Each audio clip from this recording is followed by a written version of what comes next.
Well, hello there, and Happy New Year to everybody. This is your old pal Red the Fox, and I am Anthony Gamer. And in today's episode, we're going to have our top 10 20th Century Fox games for the Atari 2600.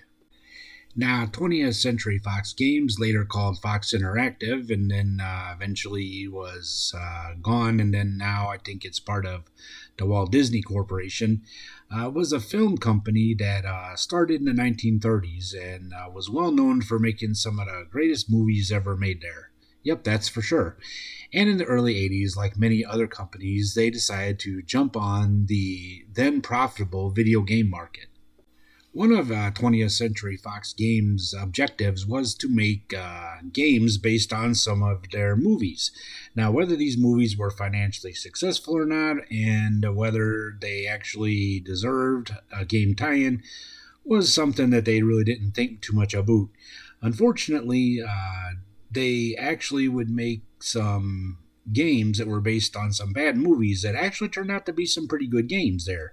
Yeah, and they had some plans to make some games based on movies that I just honestly cannot imagine having a game tie-in, such as 9 to 5. Aside from that fact, I also had some other prototype games that didn't get released.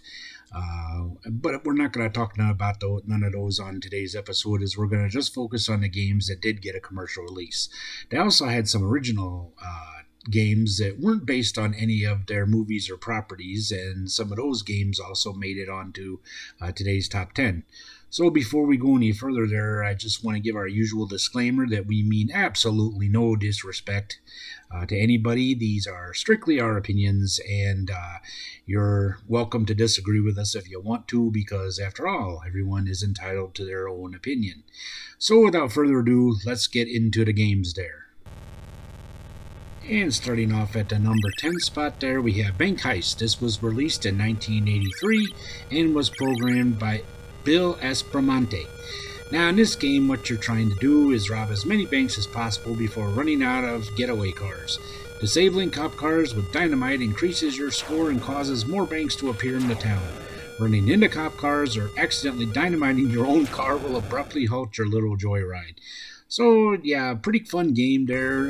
Not really based on any properties, but it kind of brings to mind, by looking at the cover there, the 1930s, the time of Bonnie and Clyde and all that good stuff.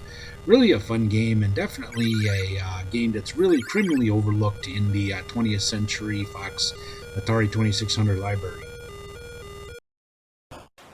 Coming in at the number 9 spot, we have kind of a bizarre game called Revenge of the Beefsteak Tomatoes. Now, this was released in 1983 and was programmed by a gentleman named John Russell.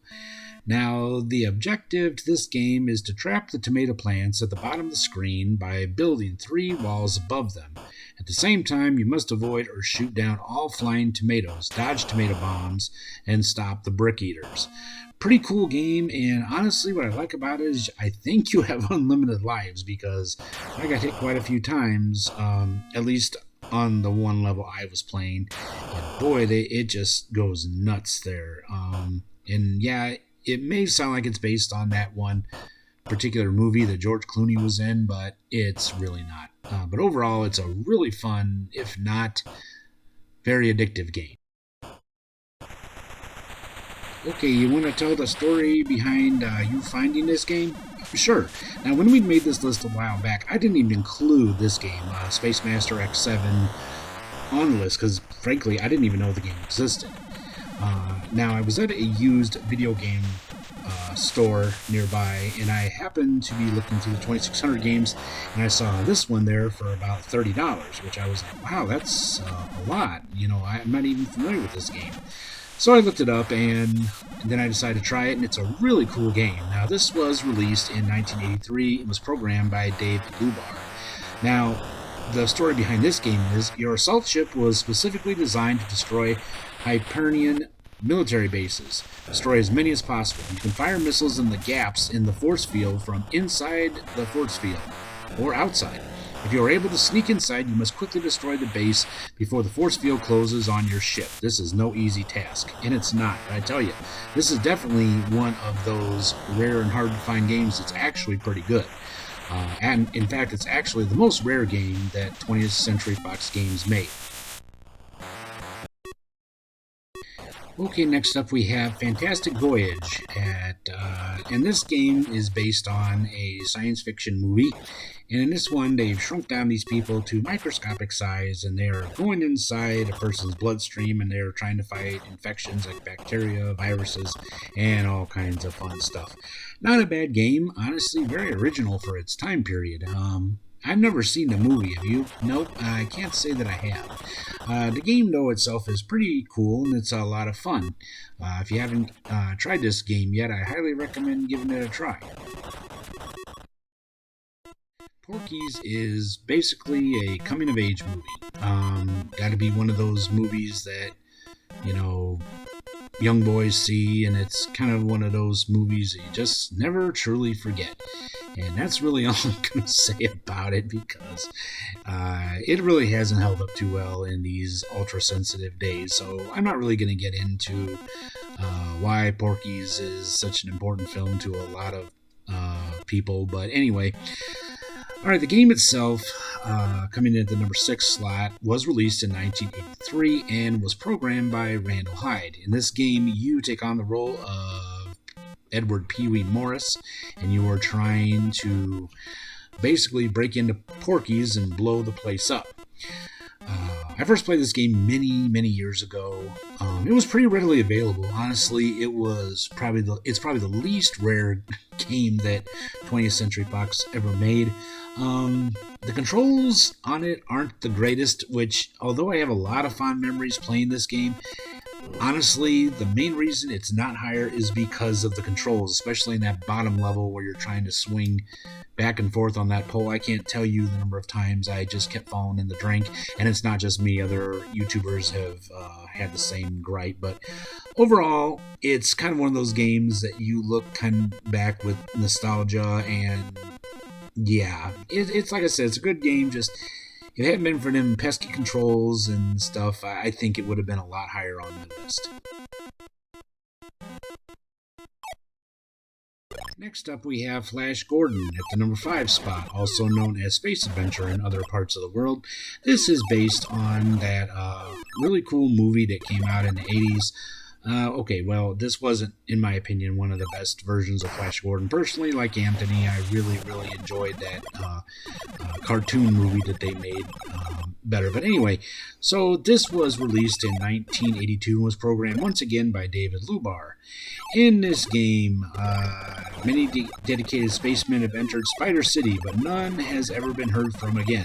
It's up to you, Flash Gordon, to rescue any surviving spacemen and to conquer this hideous city of tunnels. Spider City is conquered when all of its hatchling pods are eliminated. It doesn't hurt to blast a few generators or enemy patrol ships while you're there. So anybody who was a fan of the whole Flash Gordon films, comics, etc., you're going to love this. And also if you just happen to like space shooter video games. Next up, we have Alien, that is based on that really awesome sci-fi horror movie.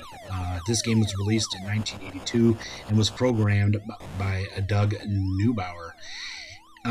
In this game, your job is to run through the hallways of your spaceship and crush all the alien eggs which have been placed there. You must also avoid or destroy the adult aliens and snatch up as many prizes as possible. Now, there would be many games based on the Alien franchise, and this would be the first one. There would be some great ones that would come later. This isn't one of the best out of all those games, but it was one of the best games made by 20th Century Fox. Not wholly original, as you can see, it's a maze game, but yet still it is a whole lot of fun and one that I do like to play again from time to time. Okay, and coming in at the number 3 spot there, we have Worm War 1 that was released in 1982 and once again programmed by David Lubar. Now, this game got a whole lot of publicity back in the day, and you gotta admit, it had a really cool cover. Let's just put that right up there on the screen. Okay, here it is. Cool. Now, I remember it had a cool commercial with a song and everything. Really smart marketing, I tell you. Now, in this game, your mission as a Master Tank Commander is to drive through the city of Teriyaki and blast away as many worms and blocks as possible without running out of fuel. Really a fun game. Simplistic graphics, but I tell you, the fun factor in this game is so freaking high. That's why, in our opinion, it had to be high up on this list. Okay, and next up at the number 2 spot, we have a game that really holds a special place in my heart, and one that I just enjoyed playing a whole lot as a kid, and that is Fast Eddie. Now, this game was released in 1982, and it was programmed by Mark Turmel. Now, what is going on in this game? Well, your objective is to help Eddie capture as many floating prizes as he can jump up and grab. You must keep Eddie hopping over the pesky little sneakers while quitting him up and down and around the screen. Yeah, it's a really fun game. Simplistic, honestly, but I mean, it is just so much fun, and you just want to see how many different prizes they can keep coming. How many different prizes just with each new level. And it's just fun. I've played this game for hours straight, sometimes the same game, just to see, like I said, what the prizes were. And boy, those sneakers get bigger and faster as time goes on, but really just a real fun game. Honestly, the fun is got to be at least a 10 on this, in our opinion anyway. What do you guys think? And finally, we make it to the number 1 game, and that is MASH. Now, whether this game is based on the TV show or on the movie is irregardless. It's just a really cool game, and the fun factor is really high. Very smart marketing behind this game, which again doesn't matter as much, but I mean, let's face it, the show was probably one of the greatest shows ever. I mean, the show ran longer than the war it was supposed to take place in.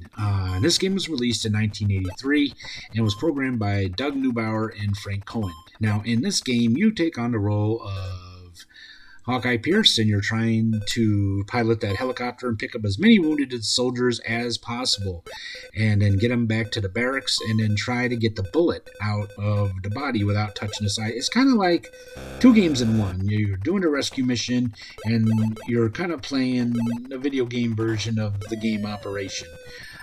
Really a cool game. There was going to be a version for the ColecoVision, but it never got released.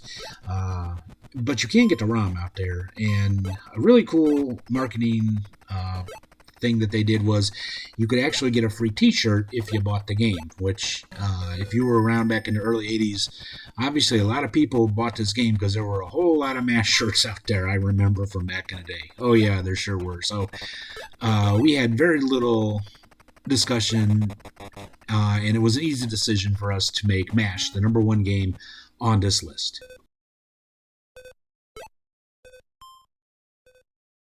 Well, that concludes this episode of Anthony and Red's Top 10. We really hope you all enjoyed it.